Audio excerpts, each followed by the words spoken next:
Namaste and welcome back to the Data Structures and Algorithms class. My dear friends, now it's time for us to deep dive and understand the concepts of time and space complexity. Now, what does time and space complexity actually mean for you as a programmer is what in a very short and simple way I want to help you understand. Let us assume the question given to us is you want to find the sum of n natural numbers, right? You want to find the sum of n natural numbers. Did you know that for the same program, there are three different approaches you can take?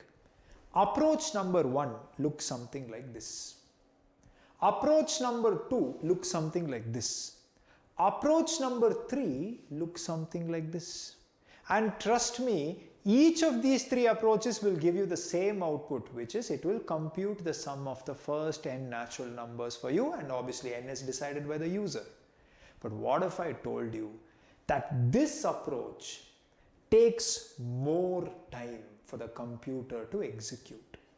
This approach takes way lesser time compared to this approach for the computer to execute. And this approach takes the least amount of time compared to all three approaches for the computer. So a very simple calculation if you do, tell me, more time means less efficiency. Less time means more efficiency. I hope you're able to think. The time taken for a program to execute and the efficiency are inversely proportional. They're inversely proportional. I hope you're able to understand. More time, less efficiency. Less time, more efficiency. So naturally, as a programmer, you must be able to have a tool with you using which you can analyze the time that a certain program that you have written will take, an estimate of the time. Because please understand, if I asked you guys to find the sum of n natural numbers for me, let us assume I asked you to find the sum of the first 7 natural numbers, then you would think and you will be like, okay, 1 plus 2 plus 3 plus 4 plus 5 plus 6 plus 7, you will add it, you will total it, and you will be like, okay, this is the sum. Maybe for you to tell me it took you around 7 to 8 seconds. It took you 7 to 8 seconds. So you would say that, hey, the time complexity for me to find the sum of the first 7 natural numbers was 8 seconds. But the same thing, when you give it as a program to the computer, how do you analyze? You cannot analyze because who's executing it is the computer. And that is why programmers and computer scientists have come up with a wonderful and unique approach to calculate the rough estimation of time that your program will take to execute. And that is called as time complexity. Naturally, when a program is executing, it will be making use of some or the other resource in your computer in terms of memory. It will take the hard disk space, it will take some RAM, etc. So don't you think space is being utilized, memory space is being utilized? Analyzing how much memory space, a rough estimate of the memory space that a program is consuming during its execution is the concept of space complexity. So these are powerful tools with you as programmers using which you can see whether you're writing efficient code or inefficient code. And somebody who's aiming to enter into a product-based company must always keep this in the back of their mind, that it is not about writing code, it is always about writing efficient, elegant code which takes the least amount of time and least amount of memory to perform its operation. Now that you understood why time and space complexity is required, let's begin by laying a solid foundation for understanding these concepts. Now let's begin by establishing a solid foundation, okay? See guys, these words such as big O, big omega, theta, all these words, all these notations, for the time being you don't bother about all this, you keep it aside. What I want you to do is, I want you to understand a very simple thing, which is, let us assume I have some code in front of me like this. I have some code. Guys, don't you think when the computer is executing this code, it will take some time for it to execute this code? Now I'm just going to teach you a simple method using which you can estimate how much time, if not the exact time, how much time it would take. I will give you a simple method. This method is called as the frequency count method. What is it called as? The frequency count method. Okay. What we have to do is, frequency means the number of times. The number of times each statement executes, we will first calculate first. And then we will add all those together and we will get the total number of times it is executing. Based on the total number of times, we can estimate how much time it would take. And it is going to be generic in nature. For any size input, it will work. What do you mean, you may ask? Watch it. So this is my code. Okay. I will also create one more column next to this and I will call it as frequency. I'll just call it as frequency. Great. Next what, sir?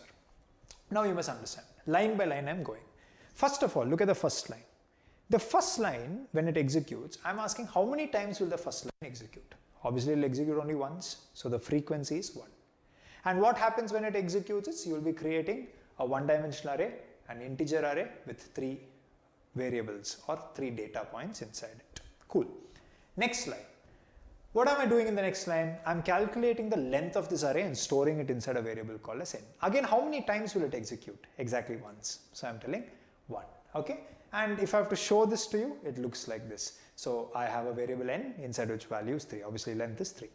Now both these statements executed exactly once. But let me come to the next statement, which is just creating a variable called as sum. Obviously, it's going to execute only once in the program. So 1 is the frequency of that statement and the result of it is just one variable called as sum. Now tell me, these statements, these two statements, this for statement and the statement inside the body of the for loop, will it execute only once? Clearly, anybody who knows anything about programming knows that for stands for repetition, looping. So obviously, these statements are going to execute for multiple times. Which means, think about it. If I am going to calculate or estimate the amount of time my code is going to take, will I bother about these statements which executes just once, or will I be worried about those statements which will execute multiple times? Anyone with common sense would tell me, sir, these statements I don't really care about, but this is the statements which will primarily decide how much time my program is going to take. This is what is going to decide whether my program is going to be fast executing or slow executing. Anyways, now one fundamental thing about analyzing the number of times a for loop works, you must understand. So let's start, okay? First time when I start with the for loop, now this line executes once. Here this initialization happens once and obviously, you know, one time this will execute. This entire statement, let us consider it to be one statement, it will execute once, right? So I'm just putting 1. And there I have I equal to 0, so I'm just showing that I equal to 0. Then I will check the condition, is I value less than n, 0 is less than 3, true. True means I will enter the loop and now this statement will execute. How many times will this statement execute? Exactly once. Right now, once it will execute. Okay, so this will calculate the sum. I'm not showing all that for you. It will calculate the sum. Next, what is going to happen is you're within a loop. Because you're within a loop, obviously, again, you'll go back to the first statement on top. And I am showing you sum is getting added here, but forget about it. Anyways, I'll just go on top back. Second time, again, you're checking the condition. So when you check the condition, you're checking if I value, obviously, first I value will increment I plus plus. I is going to become 1. I will become 1 after that, and see I'm showing the frequency. This is the second time it is executing. I is going to become 1. After it becomes 1, again check the condition. Is 1 less than 3? True. True means enter the body. In the body there is one statement. This will again execute. So this is the second time it is executing. Sum will be updated. Sum will be updated. After which again you are within a loop. So again you will go back on top. This is the third time the statement is executing. Third time. Next again I plus plus means I value is going to increment. After I value increments, check the condition. 2 is less than 3. Because it is true, I will come inside. If in case I come inside, this statement is executing for the third time now. So 3. Next what is going to happen is, obviously I will update the sum. So sum is going to become 8. Right? Great. After which again I'm within a loop. Right? So I'll go on top. Now watch it. Again I'll go on top. If I go on top, then you must understand this time I plus plus I will do. So I value will increment. And this is the fourth time it is executing. I value will increment. See, from 2 it is going to become 3. So you see this statement, how many times is it executing? This is the fourth time. But the fourth time that it is executing, I value is now 3. If I check the condition, is 3 less than 3? False. So the condition became false. Control will come out of the loop. So control will come out of the loop. Now here's something I want you to understand. Now look at this for statement. How many times did it execute? 4. Look at the statement in the body. How many times did it execute? 3.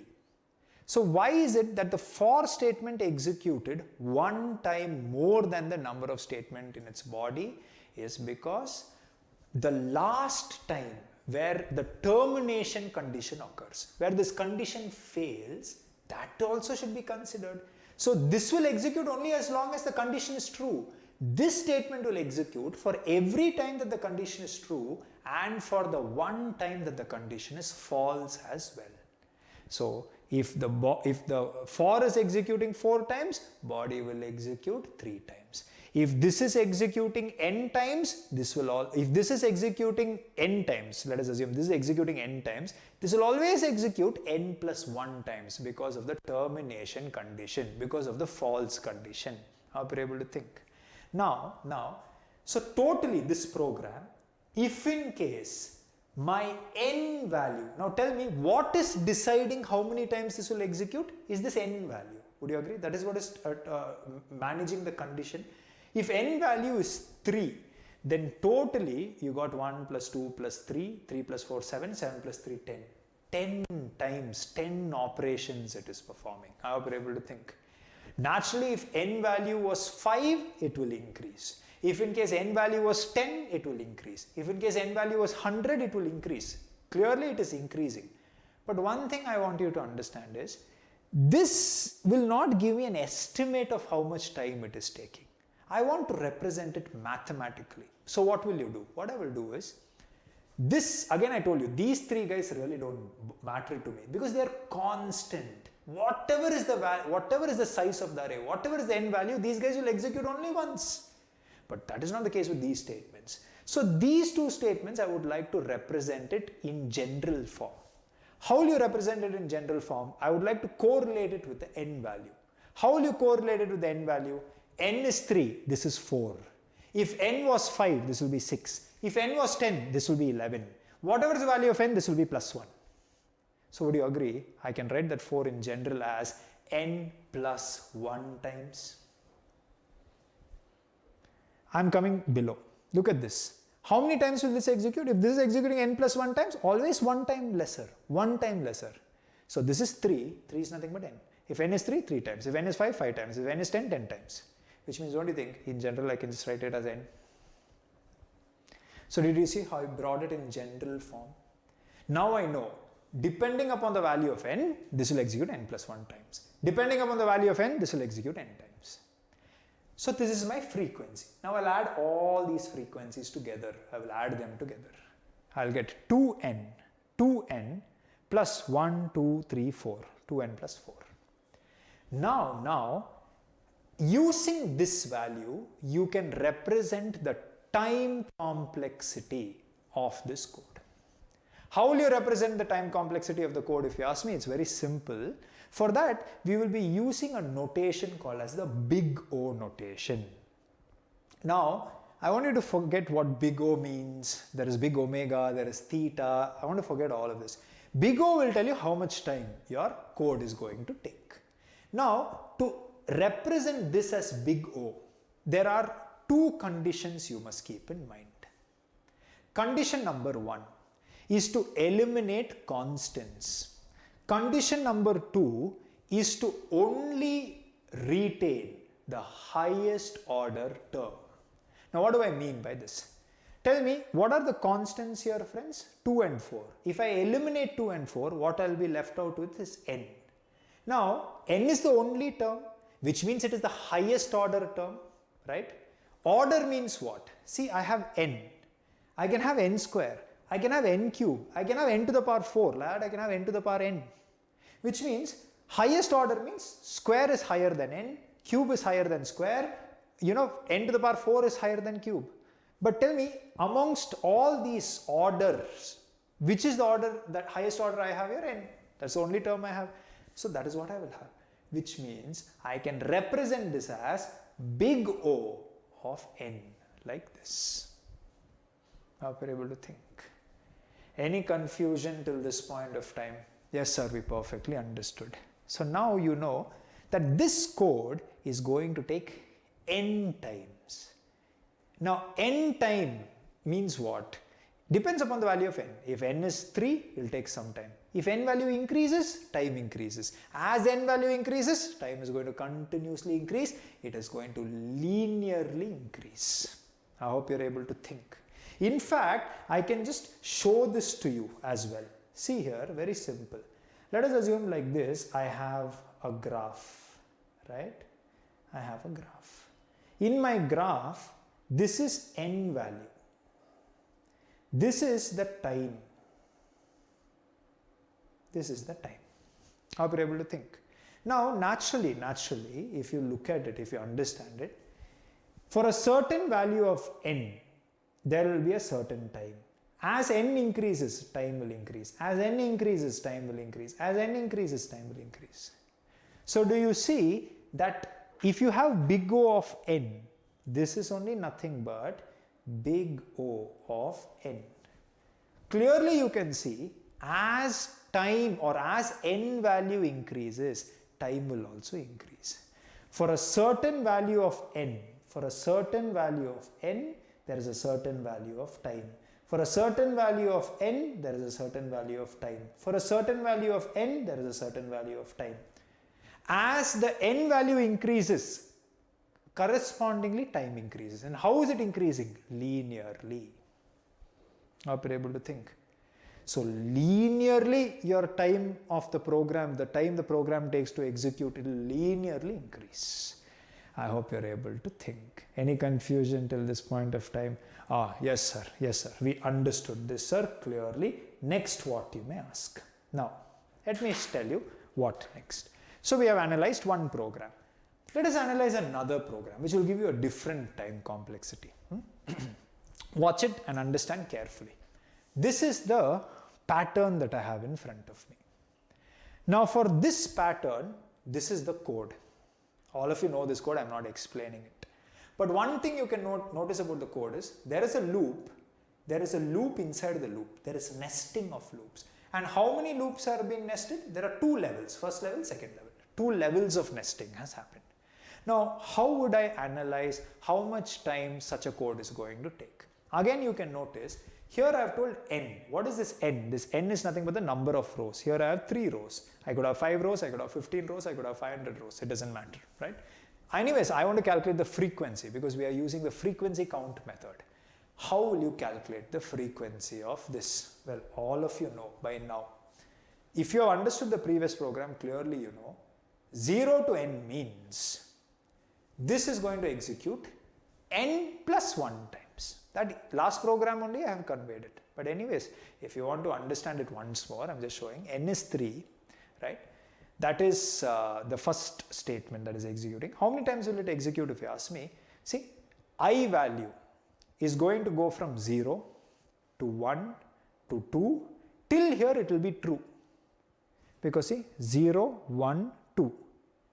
The statements inside will execute for 3 times. But this outer statement will always execute once more because termination condition comes into effect. Termination condition comes into effect, which means how many times? 4 times. What is n value? 3 times. So 4 is 3 plus 1 or n plus 1. So this executes n plus 1 times. This executes n plus 1 times and I'm just showing it there. Now listen to me carefully. This is where either you can complicate your life by thinking mathematically or use this simple trick which I am giving you and utilize this to immediately calculate time complexity in seconds, both while you practice and most importantly when you are attending interviews. What do you mean, sir? You may ask. Simple. This is n plus 1 times. If last program we saw, if the for statement will execute n plus 1 times, everything inside it will execute 1 time lesser or n times, which means this statement n times, this statement n times, this statement n times. That is guaranteed. So just put that. all these statements will execute n times each. So n, n and n. You put it and forget about it. So that's all, sir. Should now I add everything and tell what is the frequency? No, that would be a mistake. Don't do that, because this was only for the analysis of this outer loop, but inside it also there is a loop. Same logic must be applied here. How many times will this work? Obviously, it's going from 0 to n. If it is going from 0 to n, it will always execute n plus 1 times because of the termination condition. And that is what I am also showing here in terms of j. True, true, true. This is for false. Including this, it will execute. So this is 4, this is 3. So n plus 1 times, n plus 1 times. So this is going to execute n plus 1 times. Now the question is, there is already a term here. And now you must attach n plus 1 to it. How will you attach it? Should I put a plus? No. It should always be multiplication. Please remember, it should always be multiplication. So to add another term here, which is n plus 1, I will just write it as n into n plus 1, like this. So watch it. That is what I am showing. Clear till here? Now listen to me. Simple, simple. For is executing n plus 1 times, which means whatever is inside the for will execute 1 time lesser, which means this statement will execute how many times? N times. This will execute n times. So n is already there. Now I want to attach one more n. What is the operator you will put in between? Multiplication. I hope you're able to think. So that is what I am also showing you. This obviously is whatever is inside it, which is nothing but this statement, will execute for a total of n times. So n into n. I hope you're able to think. Then come outside. Now this statement will only execute. This is not inside any loop. This is not inside any loop. This is, it's not inside this for loop. This is inside the outer for loop. And if outer for loop executes n plus 1 times, this will execute n times. This you have already calculated. I hope you're able to think. So no need to do anything for that. That is what I am also showing. No need to do anything for that. Any confusion till here? Now add all of them together. So n plus 1, n square plus n, and this is n into n is n square, n. Remember the two rules to represent it as big O. Step number 1, eliminate constants. Which is the only constant? 1. Eliminate it. I am eliminating 1. This is remaining. Add all of them together. So you will get 2n square plus 3n. That is what I am also showing. Again constants came, eliminate them. I am eliminating them. Now it is only n plus n square. Tell me which is the higher order term, n or n square? N square. Remove the lower order terms, preserve or retain only the highest order term, which is n square. And hence only n square remains. And how are you going to represent this as? Big O of n square. Big O of n square. I hope you're able to think, right? So naturally you can visualize this. Naturally you can visualize this. If this is my graph, friends, if this is my graph, right? Just like previously, this is my n value which is increasing, and this is my time. This is my time. So one thing you can clearly observe here is that it is n square. So n, big O of n was linearly increasing. But when you square it, obviously it will not linearly increase. It will increase much faster. Which means, see, it will increase something like this. It will increase something like this. See, like this, it will suddenly increase. It will not linearly increase, because every time you square 1, then 2, okay, if it is 1, 1 square is 1, 2 square is 4. 4 square is 16, 16 square is 32. I hope you're able to think, right? So, it's squaring, so it'll just increase, like, it'll really increase like this. So, this is how your big O of n square would look like if you were to plot a graph. So, naturally you can see one thing, which is, if in case this is what, let us assume this was big O of n, right? Let us assume this was big O of n.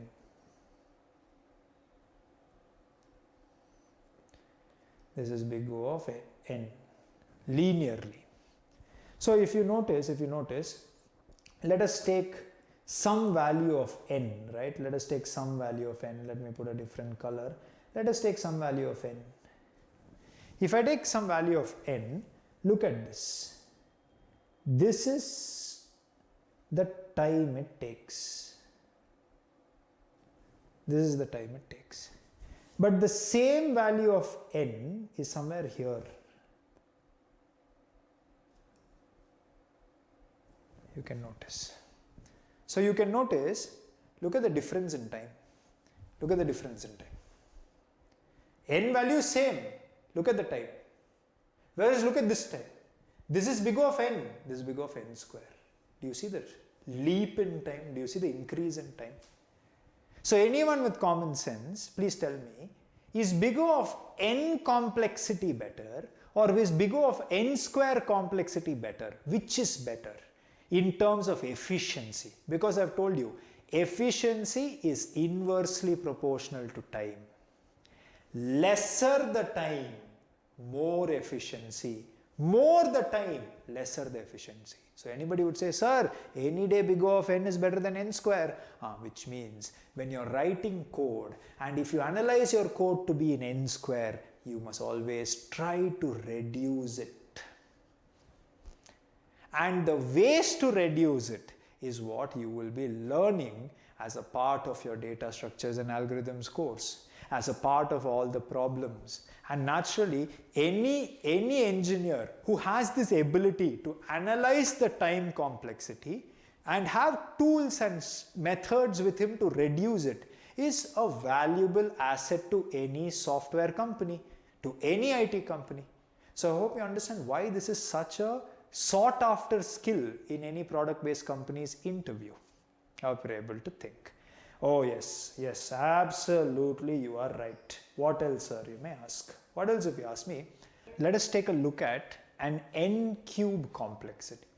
And the easiest way for me to demonstrate n cube complexity is to show you the code where I'm multiplying two matrices, right? Matrix multiplication code, if I show you, 100% you will understand. So let's begin, okay? So this, my dear friends, is the code to multiply two matrices, right?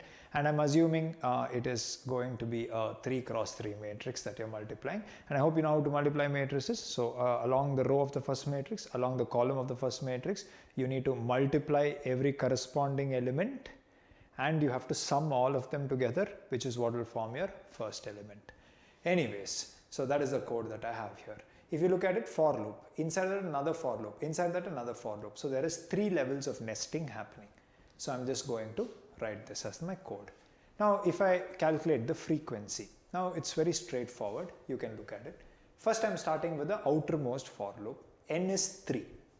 Okay. So what is n? N is basically nothing but the dimensionality of the matrix. So n cross n matrices. So 3 cross 3 matrix is the meaning.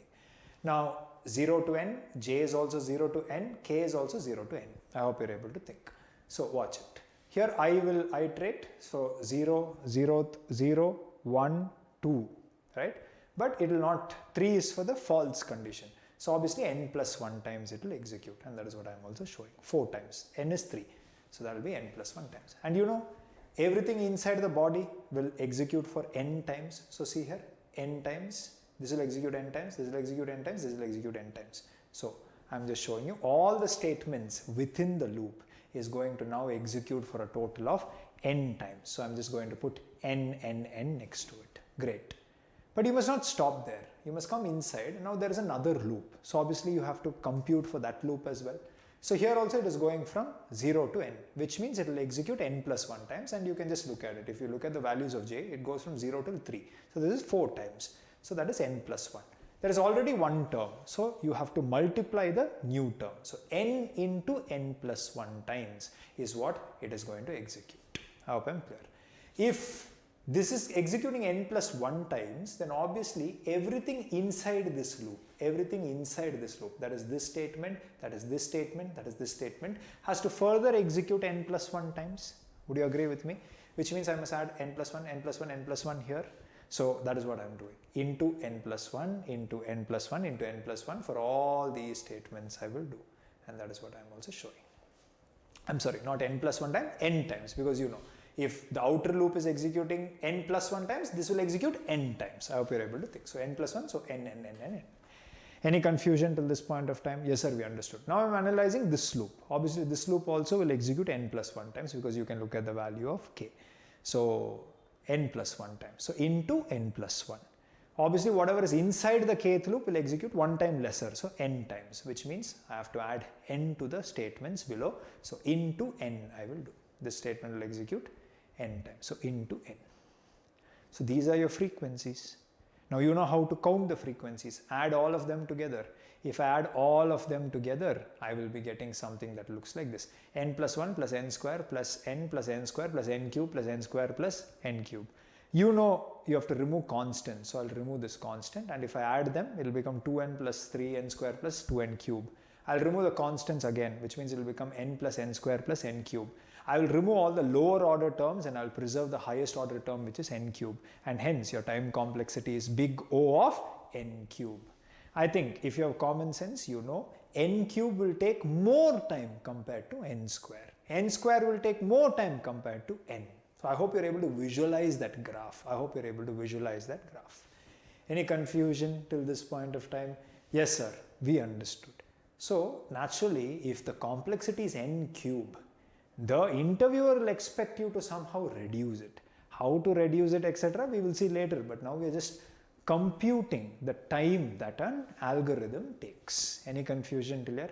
Great, wonderful. So I'll just remove all this. Now, all this was very straightforward, guys. It was very straightforward. What if I have a code which looks something like this, wherein for a triangle pattern I have written code, right? And let me just erase this part as well. For triangle pattern, I have written the code. Now, if you look at this code for the triangle pattern, one thing which will be clear to you is that outermost loop is going from 0 to n. But the inner loop, j starts from 0, but it doesn't go till n. It doesn't go till n. Till where is it going? It is going till I. So the same logic which you applied for computing the previous loops cannot be applied here. Same logic cannot be applied here. So how do I analyze a loop where the condition is related to the outer loop? See, I is the outer loop. Inner loop, we are relating it with the outer loop, because as you can see, j means columns. In every column, the number of stars is equal to the number of the row. First row, 1 star. Second row, 2 stars. So j values depends upon I values. And that is the condition. So how do we analyze? So let's begin. I will first begin by analyzing this outermost loop. I will analyze this outermost loop. And outermost loop is going from 0 to n, which means you know this is how it will work. I have for I 0 it will work, for I value 1 it will work, for 2 it will work, for 3 it will work, for 4 also it will work. Now 5 also it will work. I am writing it outside because it is a false value. I am just writing it outside. But n is 5, but I will execute for a total of 6 times. So n plus 1 times. So it's very simple. Here I will just go and write that this will execute for n plus 1 times. N plus 1 times.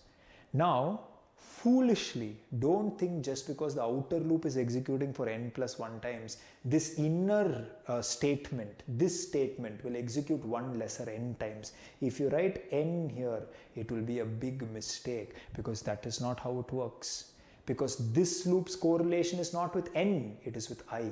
Which means this would be a big mistake, friends. This would be a big mistake. But at the same time, this statement, which is not inside the j loop, but is directly inside the I loop, obviously this will execute n times. So here I can confidently tell n. Here I can confidently tell n. But for this statement and this statement, I cannot say the same. Why, you may wonder. Look at it. I'm just showing it for you. Now, when I is 0, which means the 0th row, how many stars? 1 star, which means j value technically should go only till 0. Should go only till 0. And that's what, see, 0 less than equal to 0. It will print 1 star. Next time it will become 1. 0 is not less than equal to 1. Hence it will come out and only 1 star will be printed. Correctly it works. Which means this is 0. Okay. But the next time condition failed. For that condition fail also you have to analyze. For this condition failing also you have to analyze. Which means one time extra it will work, and that is why I am just writing plus 1 here. One time extra it will work. I am just writing plus 1. Now for I value 1, 1 means second row. Second row means 2 stars. 2 stars means it will be 0 and it will be 1. Hope everybody is able to think. But the termination condition, false condition also will work. So plus 1. For 2, it will be 0, 1, 2. Plus 1 for termination. For 3, it will be 0, 1, 2, 3. Plus 1 for termination. For 4, it will be 0, 1, 2, 3 and 4. Plus 1 for termination. Of course, for 5, it will not work. 5 means you would have come out of the I loop. So, you will never enter inside. So, there is no concept of calculating for 5. I hope this makes sense to everyone. Now, I need to calculate the number of times J is executing. If you look at it, all these plus 1s, I will write it as it is. I will just write these plus 1s as they are. But look at this. 0 means how many times? 1 time. 0, 1 means 2 times. 0, 1, 2 means 3 times. 4 times, 5 times. And that is why you can see 1 star, 2 stars, 3 stars, 4 stars, 5 stars. Total number of times, if you want to calculate, you must sum all this up. You must sum all this up, which means I'm just writing it here. You must do 1 plus 2 plus 3 plus 4 plus 5. Plus 1 plus 1 plus 1 plus 1 plus 1. How many plus 1s? 5 ones. 5 ones means 1, 2, 3, 4, 5. 5. So one more additional 5. These are the total number of times that J is looping for. Now you need to generalize it. How will you generalize it? How will you correlate this with n? Very simple. If you look at it, n is 5. What are you doing? 1 plus 2 plus 3 plus 4 plus 5. Don't you think it's the sum of the first 5 natural numbers? Or sum of the first n natural numbers, which means don't you think confidently I can write this as n into n plus 1 divided by 2. This is the formula to calculate the sum of first n natural numbers. I think everybody can correlate. Plus 5, this 5 is same as n. If there were 6 rows, this would be 6. If there were 7 rows, this would be 7. If there were 10 rows, this would be 10. Which means, don't you think confidently I can write it as n? Which means in general, the inner loop is going to execute n into n plus 1 divided by 2 plus n number of times. Not n times. That is, if in case this was n, I would agree, but it is not n. And hence, I will have to go here and write this is nothing but n into n plus 1. N plus 1 divided by 2 plus n. I hope you are able to think, right? Oh, correct, sir. Correct, sir. So, inside this, how many times will it execute? How many times it will execute means you can remove this plus n. This will not work because this plus n came from where? These plus 1s. These plus 1s came from where? The false, the termination conditions. These termination condition executions don't apply for the inner statement. It will execute these many times. This plus n is only for this outer one, which means confidently I can tell if I remove that n, this will be n into n plus 1 divided by 2. I hope you're able to think. Now, if in case I add all of them together, what will I get? This is what I will get if I add all of them together. You know the rule. The rule is you must remove constants. So I'll remove this 1. If I remove this 1, then this will become n square plus 1, 2, 3, 4n. So I'll get 4n plus n square. Would you agree? And that is what I am also just writing here. I will totally get 4n plus n square. 4n plus n square. Again, I don't want constant, so I'll remove that constant, which means I'll get n plus n square. I don't want the lower order term, so I will get n square, and hence this is nothing but big O of n square. So what is the time complexity of your code? N square. Any confusion till here? As you keep solving, as you keep analyzing, just by having one look at the loop and the conditions, you will be able to immediately predict, oh, this is n square complexity, this is n cube complexity. When further I teach you, you will see there will be n log n complexity, there will be log n complexity, there will be n plus n complexity. All this you will be able to instantly identify. But it takes some time. Initially, you must know how to basically break it down and do it. And I hope I've been able to convince you. Big O of n square. Any confusion till here? How we arrived at this is the most crucial part of this discussion. You got a fundamental idea of how these things work. Now we can go ahead and we can be solving more code snippets through which you will be seeing a wide range of time complexities which usually you will be encountering. Anyways, I hope all of you will go practice this and commit it to your memory, because this is a foundational concept if you ever want to master data structures and algorithms. Anyways, let's meet in the part 2 where I will be discussing more code snippets.